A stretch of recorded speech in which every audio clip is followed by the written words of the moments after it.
So our next keynote is Josh Haas, the co-founder of Bubble, which is a pioneering no-code platform with over 2 million users. The idea for Bubble came from Josh's experience as a technical co-founder at a small startup.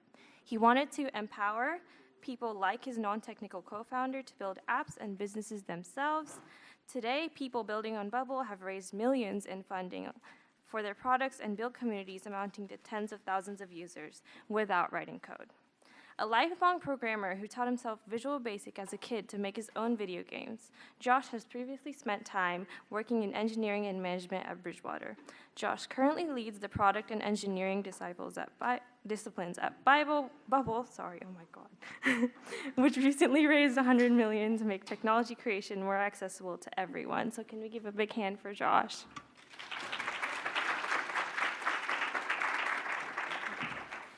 Good morning, everyone. It's really great to be here. I'm super excited. I know some of you have traveled literally from all over the world to be at Design Nation. It's an amazing conference, and I'm really honored that I get a chance to speak with you all. The thing I'd like to talk about today, which already actually came up in my bio a little bit, is design as empowerment. Design as empowerment is a principle that's guided me throughout my entire career, and I'd like to basically tell you a little bit of my personal story, kind of how I got the idea for Bubble, the experiences that fed into it, and how sort of empowerment and design has been a theme sort of woven together for me, which has sort of gotten to me where I am today. I also plan to leave at least a few minutes at the end to answer questions from the group. So if you have anything you want to ask me, keep it at the back of your mind, and I'll try and save some time to talk through it. But yeah, diving in. So I'm just going to start with kind of my story and how I got from like a kid to the idea for founding Bubble.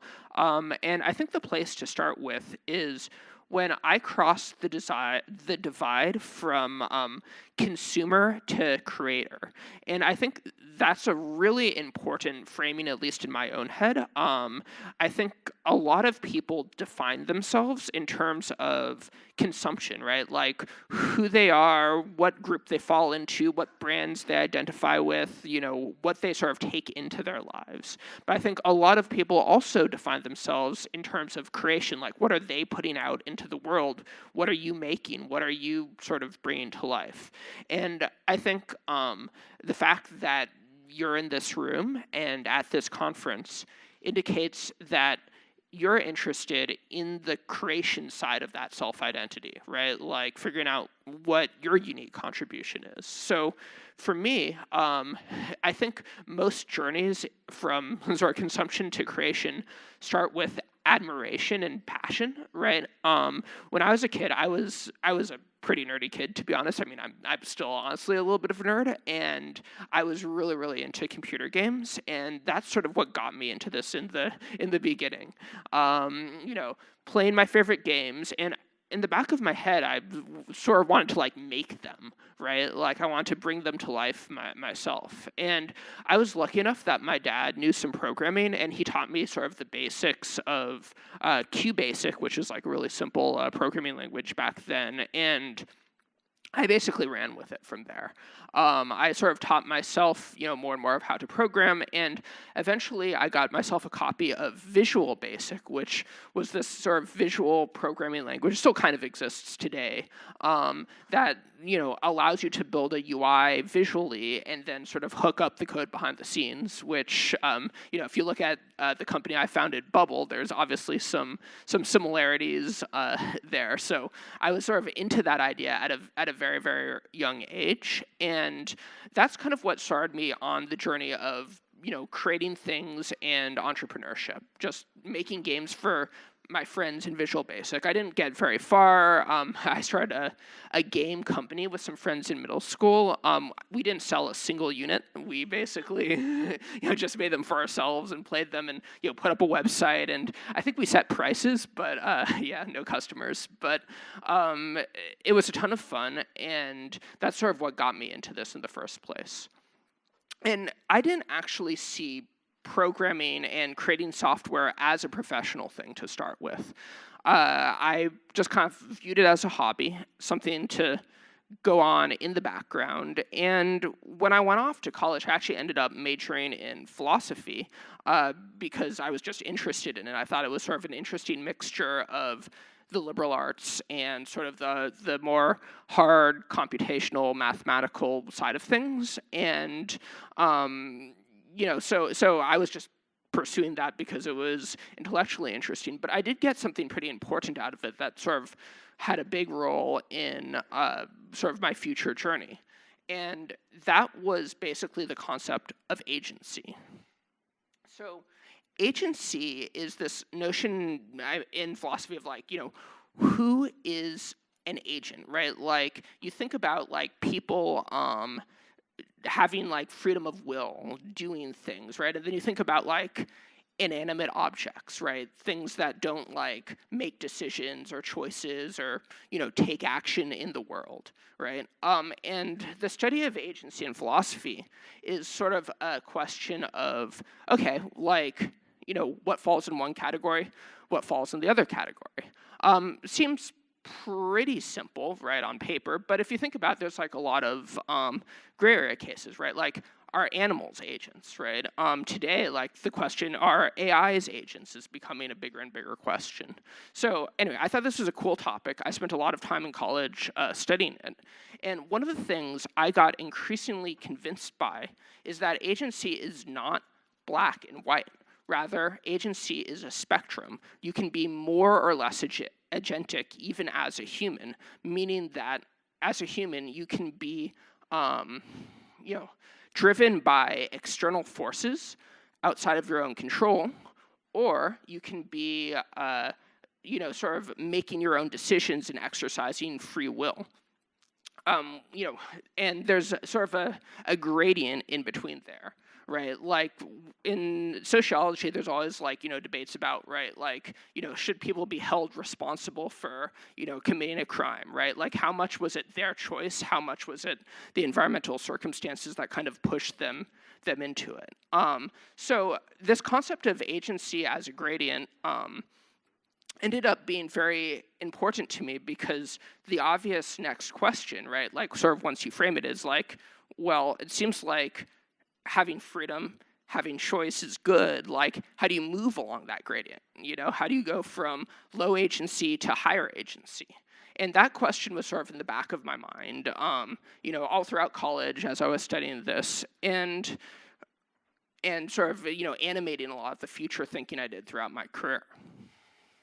So at the end of my college journey, I had to figure out, all right, well, what next, right? And, I was a philosophy major, and you start asking, well, what do you do with a degree in philosophy? And my next thought was like, oh, darn, like, I have no idea. Some of my classmates were going to law school. I didn't really feel like doing that. So I was sort of at this, like, point of, like, whoops, like, all right, I did not think this through. So good news, you are all ahead of the game. Like, I was not attending, conferences like this one, in college. So I think you're all sort of taking a jump start in terms of getting ahead of things. I kind of got blindsided by the real world coming at me and, like, realizing, like, I need a job, right? So I fell back on my programming skills. I hadn't thought about them as something to do professionally. But when I realized that, I need to find employment, it's like, hey, I have this whole tool set in my tool belt, and people are willing to pay me to use it. So I ended up getting a job in finance at this company called Bridgewater Associates. And I took the job not because I had, like, deep passion for what Bridgewater as a company was doing. I took it because I liked the people I met there. They were smart, they were nice, and they're willing to pay me a pretty good salary to write code. I liked writing code, so it seemed like a pretty good deal.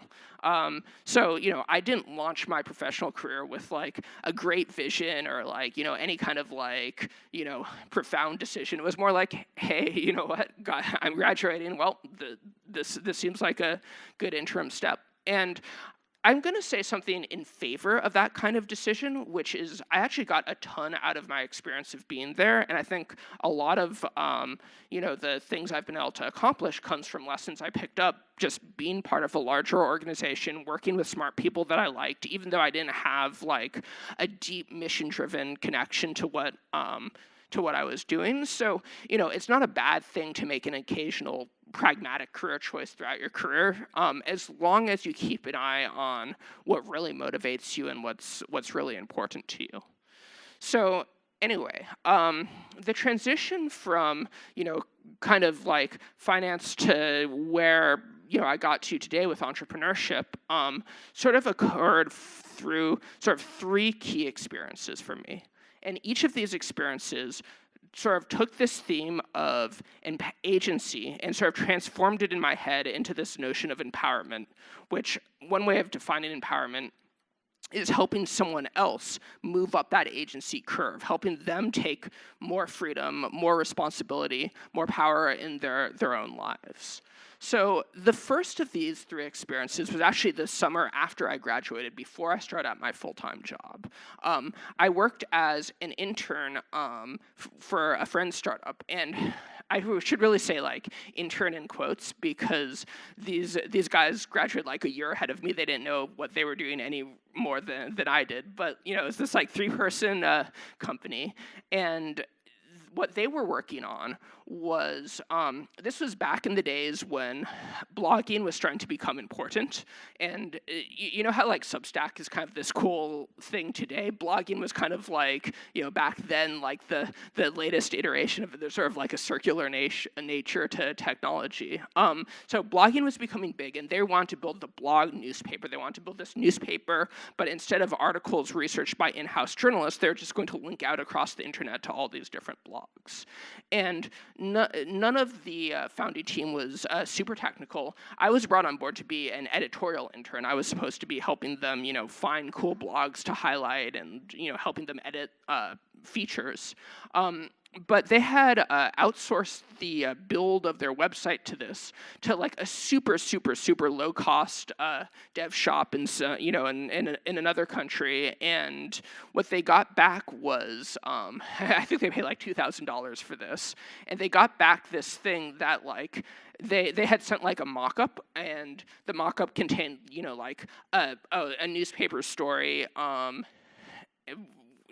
As part of that, and the thing they got back, the headline of the story in their mock-up was hard-coded on the thing. So if you're building a newspaper startup, you really can't have the same headline every single day. So clearly, like the outsourcers kind of missed the spirit of what they were trying to create. So I got there this summer, and we kind of had a dilemma. It's like we were supposed to be like producing editorial content, but we didn't even have like a website to publish it on that was viable. So instead of doing editorial stuff, I jumped in and started helping code a replacement to this, because obviously like I knew how to code, and we were dead in the water without some kind of platform. What I built was basically a content management system, and sort of a configurable content management system to sort of fit the shape of the kinds of articles they wanted to create. They wanted to do some fancy stuff with, grouping different articles together. Anyway, in retrospect, had I been a more mature software engineer, I probably would have just used an off-the-shelf solution.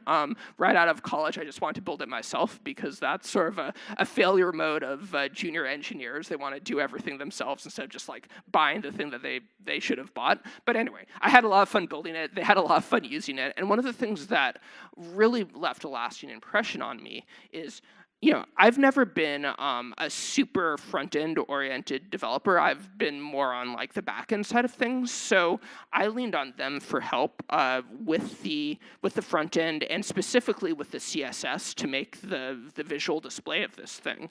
And none of my friends had any technical skills whatsoever, but they all taught themselves CSS and threw themselves into the project of helping me bring this thing to life. And they were working, literally like we were all living in this tiny New York City apartment above like this Chinese restaurant with no air conditioning and like 90-degree heat. So we'd wake up at like 8 a.m. covered in sweat, work till like midnight, rinse and repeat. We had a great time. Like it sounds terrible when I describe it like that, but like we had a ton of fun. But they were like working nonstop, teaching themselves CSS and turning themselves into basically like kind of partway towards a front-end engineer.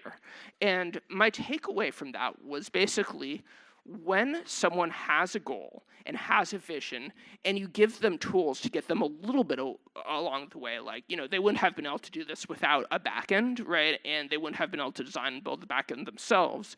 But me giving them the backend and giving them enough of this push was enough for them to basically sort of run with it, teach themselves all these new skills that they didn't have before, and then bring this to life. And by the end of the summer, we had launched the website, we had gotten stories on it, and they were sort of in business as a startup. Now, a year and a half later, they went out of business, but that's another story, and not as relevant to this talk. So I'll move on to after the summer, I started at Bridgewater, and the second experience I was on the other side of empowerment, where I was working with a tool that sort of unlocked something for me.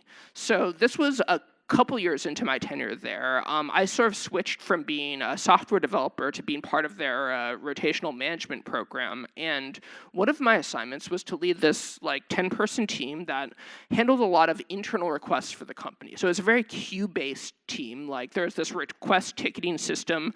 Other people in the company would put in requests, and my team was responsible for fulfilling those requests.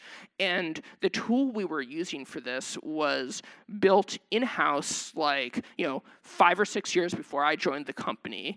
Is this web application, and it was dying. The database had issues. It was structured in a super confusing way, and it was basically slowly breaking down under the load. And at the point that I started interacting with it, page loads were taking about 60 seconds.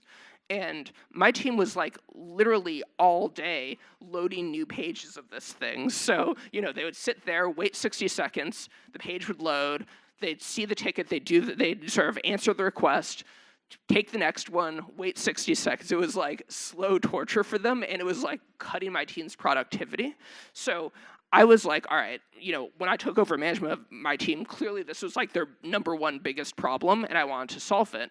So we had previously asked the internal IT department to, fix this application. Can they profile it? And they're well, this isn't the most important thing. We have a lot of other stuff on our plate. We can probably get to it in 2 to 3 years. Okay, well, 2 to 3 years, that's an eternity. That's not going to work. I thought about, putting back on my engineering cap and diving back into it myself. But this was this big legacy code base. I was one person. My day job was managing the team, which involved a lot of other stuff, not just becoming a software developer again. So I didn't really want to or have the time to take ownership of this thing and bring it back to life. But one thing that Bridgewater did have that was really helpful for me is they use this internal infraweb product from Microsoft called SharePoint. SharePoint's mostly a tool for hosting files online, basically. You just upload things to it. It helps you keep your corporate data organized, right? It's sort of a generic homepage. But one thing that SharePoint had was this workflow feature where you could sort of automate sequences of events based on people's interactions with the tool. So, you could say when someone uploads a new file, send an email, change a status, there's some basic if-else functionality there. So I noticed that I was kind of can I just build a new request system in SharePoint? And over 1 week, and I think I hacked it together over a weekend, I sort of built a proof of concept, showed it to my team, and they were you know what? This thing is ugly, it's janky, but it runs 20 times faster than the really terrible tool we have today, so yeah, let's do this. So rolled it out and solved a major problem for my team. And this also left a really big impression on me because, I was in the situation where I was feeling a little stuck, right? I either had to roll up my sleeves and engage on this super technical project or accept that I wasn't going to be able to help all the people who I was working with. And what unlocked me was this sort of corner case capability. I bet you 9 out of 10 people who use Microsoft SharePoint don't even know about this workflow feature. But because it had this, and I was able to unlock it. It sort of set me free to, accomplish something that I wouldn't have been able to do. And one of the thoughts I had was, I was kind of fighting SharePoint to make this happen. Like, there was a bunch of things I wanted to do that SharePoint didn't natively support, and I was really like struggling with it to make it do what I wanted. So one of the things that sort of left in the back of my mind was, what if there's a tool that was designed for this? Instead of me having to like fight the tool, like what the tool wanted to help me build exactly this kind of thing. So I didn't have anything to do with that thought. Stayed in the back of my mind, but it left a little bit of a seed. So that was the second experience. The third experience I had was after I left. I left Bridgewater after 3 years, basically because I was at a point where it's like, okay, like I've learned a ton, but like I said, I wasn't like super passionate about their corporate mission. Like I think they're a good company and they do good work, but it didn't resonate with me. I wanted to be sort of in a creative space building things. And eventually, I had put away a lot of savings. One of the nice things about working in finance is they pay well, right? So I built up a savings account, and eventually I was like, you know what? I want to see what else is out there. So I quit and started exploring. I moved from Connecticut to New York City and started working on various side projects, as well as like just getting to like a sense of what was happening in the startup world in New York.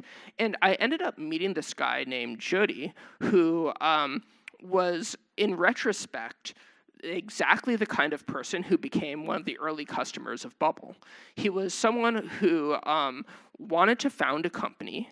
He wasn't technical at all, no programming background, no sort of web development experience. And he wasn't connected to the tech sphere super well, right? Like, he didn't have like best friends who were programmers. He didn't have ins with venture capitalists, like he didn't have, any kind of like prestigious background or special connections or the kind of things that like you could work his network to like make something happen. So he was kind of at a loss because he had a very clear vision for this piece of software he wanted to create. He was he used to tag images professionally for stock photography libraries. So he would like assign, keywords to various images, and he had like hand tagged 250,000 images using this like, sort of crappy Windows 95 software that was almost completely unusable. And he thought he could like build a better web-based version of this thing, right? And it was like a really clear like problem solution business case. Like, here's this thing, people need to do this thing, the existing software tools are awful, I can build a better one. And I really liked Jody. I thought he was like a really high integrity person. I thought I could work with him, and I sort of like admired like the clean like let's build a better mousetrap, business model here. So I was like, you know what, sure, let's do this. So I signed up to be his technical co-founder and bring this idea to life. So we went into business together, built and launched a product, and what we discovered was Jody was right. There was a real need for this thing, and that we were able to, get customers, have them pay a subscription to use this software he had developed and that I had helped him build.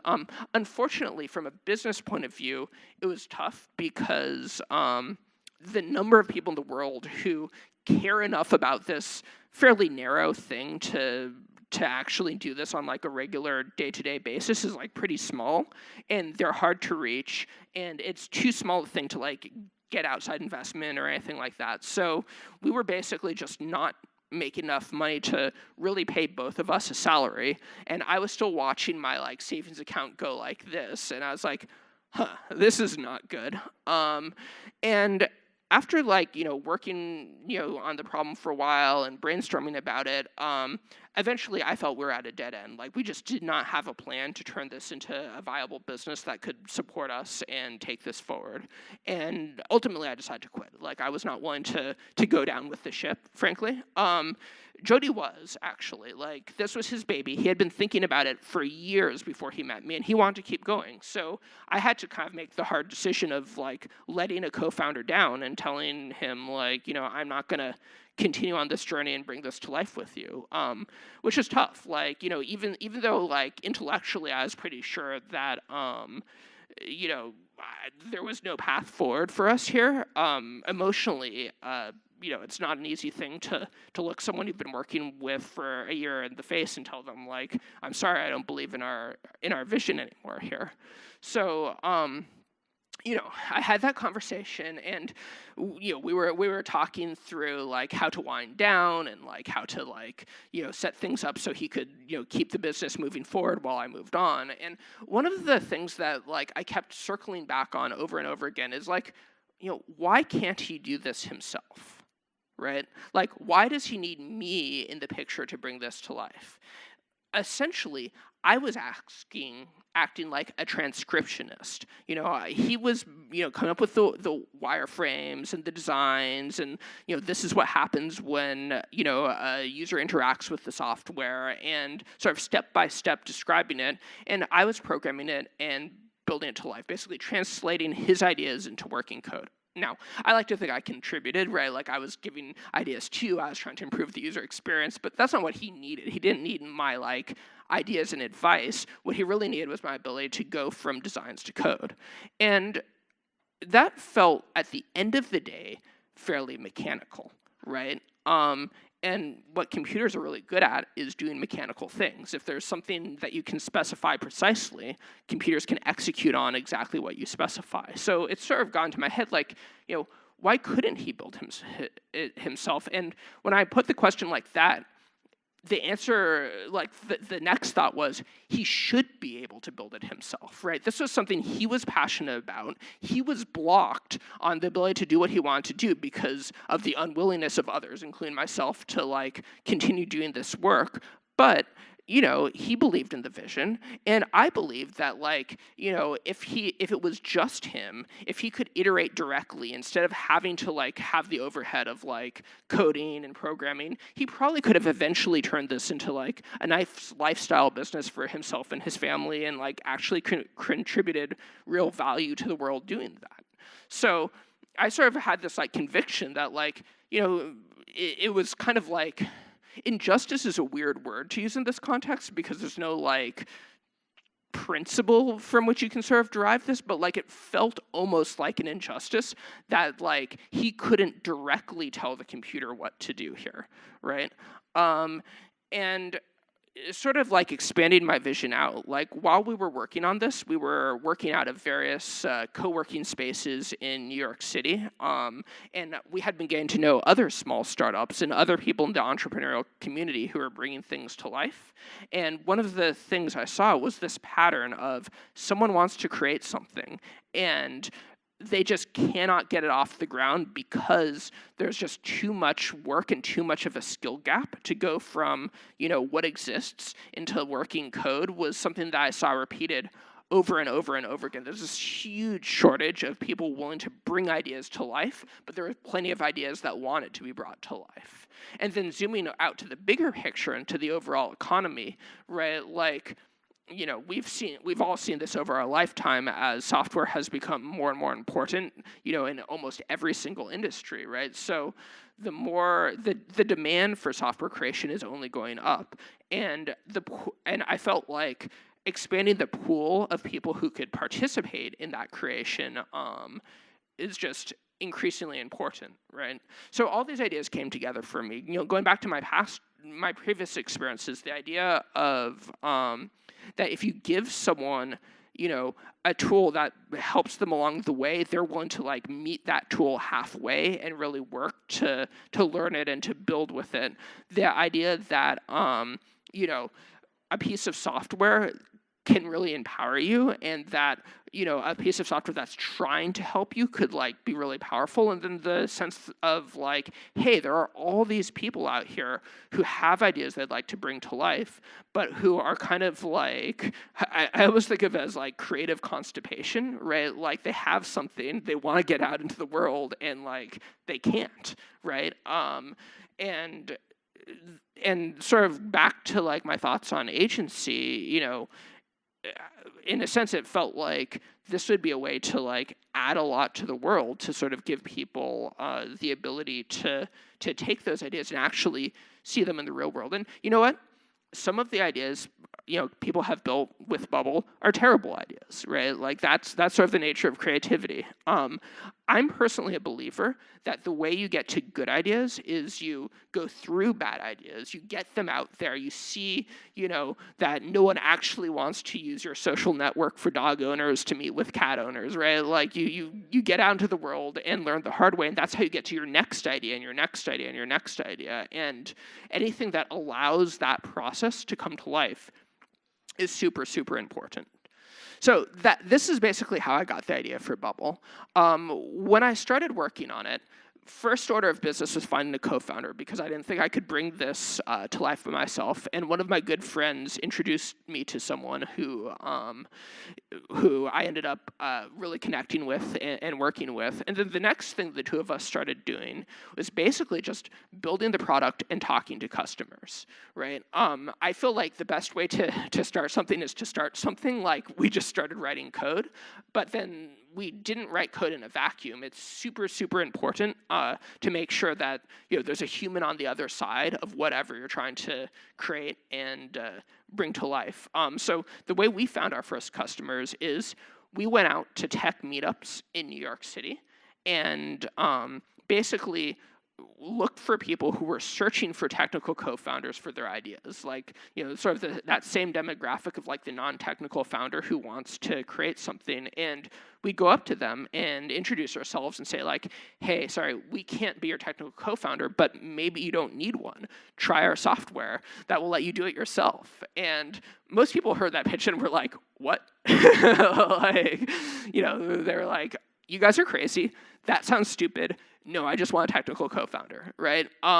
But for every 10 people who gave us that response, we found 1 or 2 either brave or desperate or whatever souls who were willing to take this leap with us. And eventually we got up to 8 or 9 people actively building on Bubble. And our software development lifecycle would basically look like in the morning, my co-founder would call up our customers and ask them, what are you trying to build today? And they tell him, and then we discuss and be like, all right, can they do that in Bubble or can they not do that in Bubble? And if the answer was no, they don't have a way of doing it in Bubble, we would spend the rest of the day trying to find a solution for them, build the solution so that he could, call them up in the evening and say okay, we have an answer for you. This is how you build this on Bubble. So sort of taking it a feature need at a time, kind of developing the product around what our users are trying to build. And 8 or 9 people was exactly the right amount because it was few enough that we could actually really know what each one of them was trying to create with our tool, but it was enough of them to keep us from over-specializing for one set of use cases because they were all working on pretty different kinds of things. So that kept us, generalized. And during this process, the initial tension that we kind of faced from a product design perspective was the tension between simplicity and power. Right, because on the one side of things, right, if you try and keep the tool simple, it's going to be hard to be powerful enough to actually build anything that you want to create with it. On the other side, if you add a ton of power, it sort of risks becoming programming all over again, and then what have you accomplished? You've just made something that's just as hard to learn as programming is in the first place, and things haven't been moved forward. So our vision was basically there was a best of both worlds where we could redesign programming and abstract programming to maintain power while still making things simpler. That there was some free lunch to be had because programming wasn't optimized for what's the clearest way of explaining to a computer how to build something, right? But even with that belief, there were still always points of tension between sort of the need to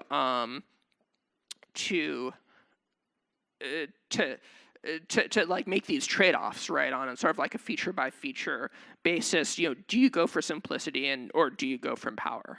So where the stance we took, and this stance has cost us over the years. There's real business consequences to us of this decision, but it's not a decision I regret for a second. was when push came to shove, if it was a choice between making Bubble a little bit more simpler, but making it so our customers couldn't build what they wanted to build with it, we chose power. We chose making sure that what they were trying to create was possible to do in Bubble. And that was sort of a fundamental act of trust in our users that they would be able to handle the complexity and that it was worth it, because the purpose of this was to put them into a situation where they were able to create what they wanted to create. So that decision has meant that, Bubble is not the simplest product on the market, right? There are faster, easier ways to get quickly to a website or quickly to a web application than our tool. But what we've managed to do is unlock this sort of wave of creativity of people developing on top of our platform. And we've unlocked it by sort of having faith that our users are able to have a vision for what they want to bring to life, and that we should respect and empower that vision. So I'll give you a concrete example, because that was kind of abstract. One of the early feature asks that we got was users were building a button on their web page, and one of them wanted to make the button change color when you hover it, sort of like an indicator that it's clickable, right? Super basic ask. So the obvious way of doing that would be to basically add a button hover field, right? Hover color field, right? And we thought about doing that. But we also thought, you know what? That solves this one's user's ask. Does it empower our users? Does it open up things that we haven't anticipated? Does it open up more power for our community and our user base? So instead of building that, what we built was a conditional formatting feature. The ability, sort of inspired by Excel, to say, if some condition is true, apply this styling to the thing, which you can use to make button change color on hover, because one of the conditions we added was, if this is being hovered, and then one of the things you could change is the background color. So you could build this. It wasn't the simplest way of building it. The simplest way would be just what's the hover color, but that unlocked a tremendous amount of power. And in fact, the first moment I realized Bubble that we were onto something with Bubble, that there was something worthwhile here, was when a user surprised us with that very feature. They built an application with an animated heart. When you moved your mouse over the heart, it sort of grew and shrank to follow your mouse pointer. And we were looking at this thing and going how did they build that? We didn't know how to build that in Bubble ourselves. And we inspected their source code, and what they had done was they actually built all the frames of the animations and used this conditional formatting feature to toggle their visibility based on the position of the mouse pointer. So they kind of took this feature we built, found an application for it that we had no idea was possible, and they surprised us. And that element of surprise, I think, is the fundamental thing that I'm trying to communicate here. Design as empowerment means designing the things you create in a way that your users can and should surprise you with them, right? Which is an interesting concept, right? Because a lot of design is about kind of anticipating and corralling user behavior, right? You sort of have your mental image of who your users are, you have your image of how you design to funnel them through whatever activity you want them to do, and you sort of want to create predictability, right? And that's not wrong, right? For a piece of software to be usable, you have to have an image of how people are going to interact with it. You have to be able to predict to some degree, what that behavior will be. But, and this is sort of the key essence of it, is it open-ended or close-ended? After you funnel them through that, sort of preferred behavioral pathway, do you come out the other side to a fixed destination? Or do you come out the other side into all kinds of destinations where you, as the creator of the thing you're trying to design, might not be able to have anticipated in your wildest dreams what someone was going to do with what you built? So I'll wrap up here.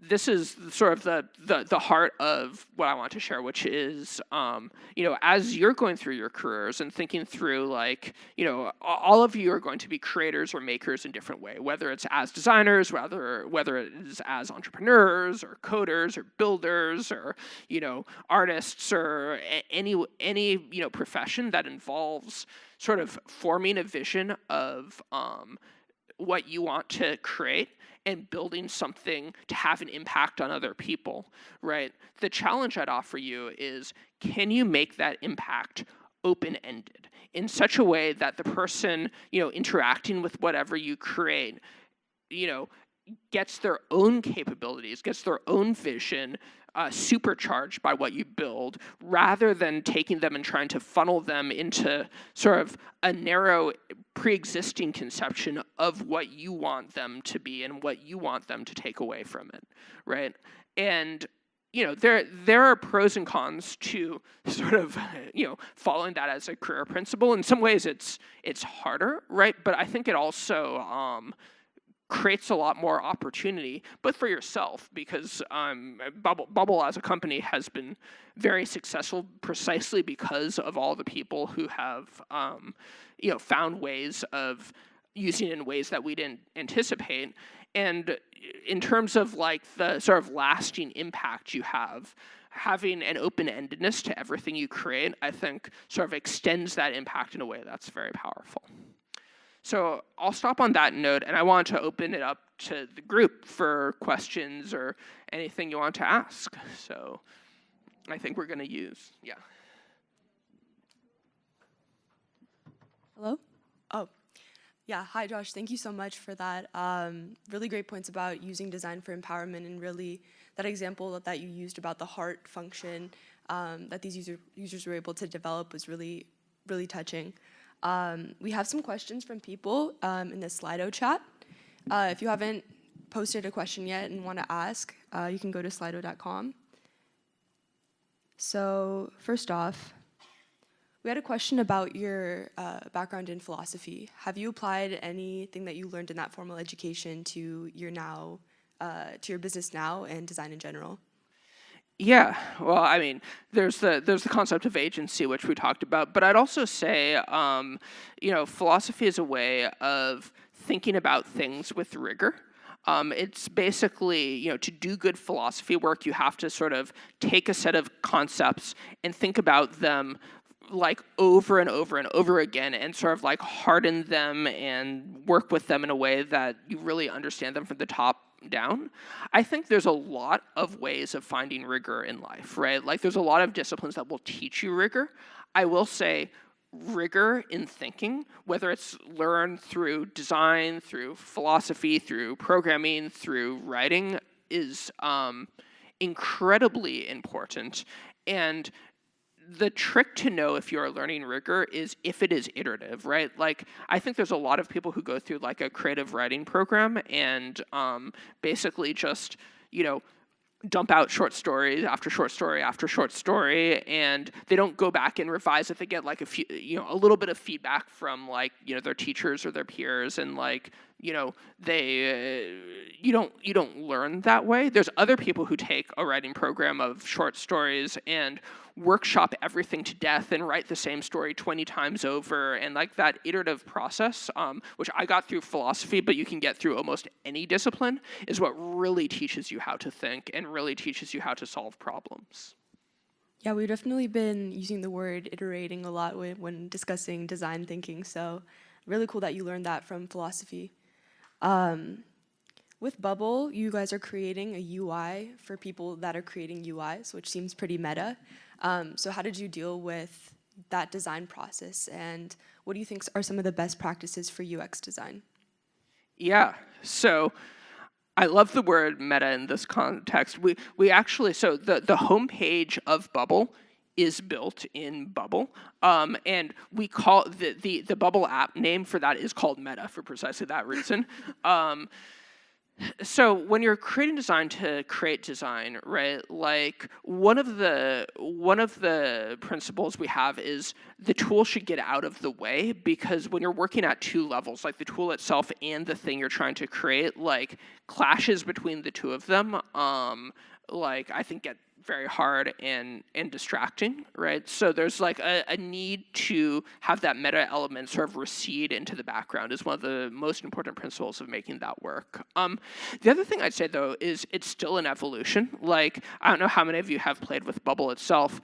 I would say our UX design today is mediocre, to be honest, right? Like I think it's something that you always have to be working on over the course of any project, and we're continually trying to make our UX design better, right? So I don't want to speak from the perspective of this is a solved problem, because it's a really hard problem to basically make a good design tool, and we're still learning, we're still improving, and there's a lot, if you log into Bubble a year from now and look at what it looks like compared to today, I hope it's going to look very different, and we're working very hard to make it look very different, precisely because none of these things are a solved problem. Going back to the concept of iteration again, everything goes back to iteration, I think.